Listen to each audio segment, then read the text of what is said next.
ॐ भूर्भुवः स्वः तत्सवितुर्वरेण्यं भर्गो देवस्य धीमहि धियो यो नः प्रचोदयात्। ॐ अखण्डमण्डलाकारं व्याप्तं येन चराचरं तद्पदं दर्शितं येन तस्मै श्रीगुरुवे नमः।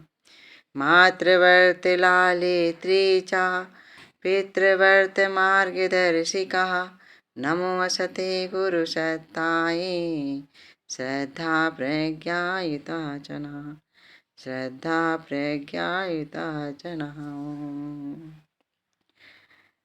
प्रणाम आप सभी को, मुझे सुनने वाले सभी दर्शकों को, मेरे प्रिय उज्जवल भविष्य के प्रतीक मेरे भाई बहन और जो भी मुझे सुन रहा है उन सभी को मैं कोटि कोटि प्रणाम करती हूँ।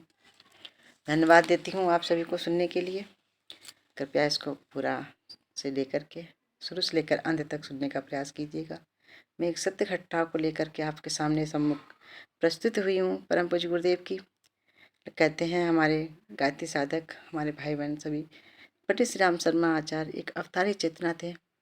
मैं राम को नहीं जानती, मैं कृष्ण को नहीं जानती कि वो थे अथवा नहीं थे, कोई इनके पास शक्तियाँ विभूतियाँ थी कि नहीं थी, क्योंकि मैं बचपन से ही गायत्री साधना में से ही मेरी आंखें खुली और अभी तक मैं उनको ही पहचानती हूँ। साधना में सभी करती हूँ, मगर मेरे पिताजी ने मुझे यही दिखाया, यही बताया कि जो गुरु जी हैं, श्री राम शर्मा आचार्य जी हैं, वो भगवान है। माँ गायत्री में सारे रूपों को बोला, आप इनको याद कीजिए, आपको सारी शक्तियाँ, सारी परेशानियाँ आपकी दूर होती चली जाएंगी, आपको सब। तो मैंने उन्हीं को समझा, जाना मैं उन्हीं को। और वास्तव में राम के वो सारे गुण, सारे चित्त, क्योंकि मेरे पिताजी जो थे वो गायत्री के परम भक्त थे।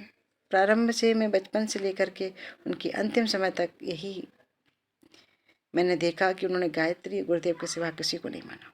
उनकी साधना में, उनकी पूजा स्थली में वही थे। तो आज जो उनके सामने जो एक घटना वास्तव में जो घटित हुई, गुरुदेव वो भगवान थे और भगवान जब राम जी थे उस समय हम लोग नहीं जान पाए थे कि ये भगवान है। जब भगवान राम ने अपना शरीर त्याग दिया तब हम लोगों को पता चला कि वो भगवान थे। उसी प्रकार से जब गुरुदेव हम लोगों के सम्मुख रहे, हम लोगों के पास रहे, तब हम लोग नहीं समझ पाए कि ये भगवान थे। मगर उनकी घटनाएं, उनके जीवन की ऐसी कुछ अनुभूतियाँ रहीं जो एक सिद्ध करती हैं कि वो भगवान थे और भगवान हैं। ऐसा कोई नहीं है, क्योंकि वो ऐसी घटनाएं मैं आज आपके सामने प्रस्तुत करना चाहती हूँ जो सत्य है। और वो आकर के उन्होंने जो मुझे सुनाया, जो मुझे बताया, आज वो मेरे दिमाग में गूंज रहा है कि वास्तव में जो पिताजी कहते थे वो बिल्कुल सत्य है। ये एक बार की बात है, मेरे पिताजी शांति कुंज में जो है ना, जब भी कुछ परेशानी, कोई दिक्कत होती थी उनको, तो वो शांति कुंज चले जाया करते थे। घर में ऐसा हो चाहे किसी से भी हो, एक बार कुछ ज़्यादा झगड़ा कर लिए और वो चले गए शांति कुंज लेकर के अपना बिस्तर पोस्ट ऑफिस में सर्विस करते थे। और छुट्टी हुई, आए घर में, कुछ झगड़ा हुआ, बोले अब हम यहाँ नहीं, हम जा रहे हैं। उठाया झोला झंडा और घर में बताया ही नहीं कि हम कहाँ जा रहे हैं। हम लोग बहुत परेशान।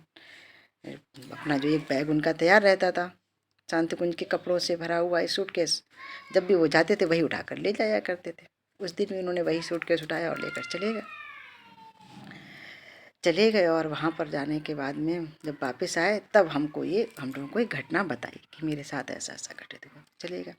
वहाँ जाने के बाद जब वो वहाँ पहुँचे, रात में पहुँचे, सुबह ही चले गए थे। अब शाम के समय वो, क्योंकि ऑफिस से 5 बजे छुट्टी होती है, 5 बजे के बाद वो चले गए। और 5 बजे के बाद में वो शांति कुंज में हरिद्वार में पहुँचे होंगे, मुझे नहीं पता, मगर वो बाद में रात की बात बताते हैं, यहाँ से कितने बजे गए ये नहीं पता। जब वो हरिद्वार पहुँचे बस रेलवे स्टेशन से, उसके बाद वो जब वो रेलवे स्टेशन से बाहर गए, रिक्शे को टैक्सी तलाश करने लगे, तो पूछा कि मुझे शांति कुंज जाना है। कई टैक्सी रिक्शे वालों से पूछा तो वो बोले कि वो कोई 50 रुपये, कोई 100 रुपये। और रखते हैं 10-20 रुपये। उस ज़माने में 5-6 रुपये 10 रुपये लगा करते थे, मगर वो रात का समय था तो 50 रुपये 100 रुपये 150 रुपये मांग रहे थे। अब उस समय की बात है 80-85 की, तो उस समय तो ये पैसे बहुत मायने रखते थे, 50 रुपये बहुत कीमत थी उनकी हुआ करती थी। तो वो देने को तैयार नहीं, बोले हम इतने में नहीं जा पाएंगे, क्योंकि इतने ज़्यादा पैसे भी नहीं ले करके गए थे। तो परेशान होकर बैठ गए, बोले अब तो वहाँ तक जा भी नहीं सकते हैं, एक जगह बैठ गए निराश होकर के, बोले अब नहीं जा पाएंगे। बैठे ही थे, सोच ही रहे थे, वैसे एकदम अचानक एक रिक्शा वाला आया। बोला कहाँ जाना है? शांति कुंज चलना है, शांति कुंज। पिताजी बोले हाँ शांति कुंज चलना है। कितने पैसे लोगे? पिताजी ने पूछा। बोले 3 रुपये 3 रुपये। बोले 3 रुपये? ये लोग तो इतने रुपये मांग रहे हैं, आप 3 रुपये मांग रहे हो। बोले हाँ 3 रुपये, बैठो। बैठ गए, झोला उठा लिया पिताजी का, रख दिया रिक्शे पर। बोले बैठो बैठो, चलो भैया बैठ गए। वो रास्ते भर, पूरी रास्ते भर वो काफ़ी बुजुर्ग थे, और रिक्शे पर बैठा लिया और खूब उत्साही होकर रिक्शा चला रहे और गाना गाते चले जा रहे। पूरी गाना गाते चल गए, पूरी एकदम शांति कुंज, पता ही नहीं चला कब शांति कुंज आ गया उनको। और गेट पर वो उतरे, और उतारने के बाद पिताजी ने अपना बैग नीचे रखा और पैसे निकालने लगे। और जैसे ही पैसे निकाल करके उनको देने के लिए नीचे पीछे मुड़े और देखा कि वहाँ रिक्शे वाला नहीं, रिक्शा वाला गायब। बोले एकदम अचानक इधर उधर देखा, कुछ नहीं उनको दिख रहा, रिक्शा वाला वहाँ से गायब हो चुका था। पिताजी समझ गए ये जरूर गुरुदेव। कोई बात नहीं, जो भी हो, चलो वो घटना घट गई। फिर अंदर गए स्वागत कक्ष में। स्वागत कक्ष में जब वो पहुँचे तो उन्होंने एंट्री हुई, कमरा अलॉट हुआ, उनको कमरा दे दिया गया। कमरे में वो पहुँचे, अपना बैग वैग रखे रखा है, बोले अब जाएंगे सीधे सो जाएंगे। खाना खा के नहीं गए थे, भूखे भी थे वो।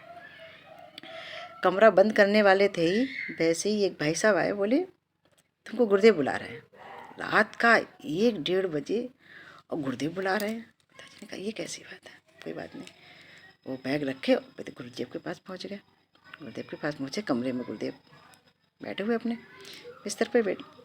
तो पिताजी से बोले बेटा जाओ माता जी से खाना खा लो जाकर। माता जी खाना लगाए, चौके में गए, पिताजी ने खाना खाया।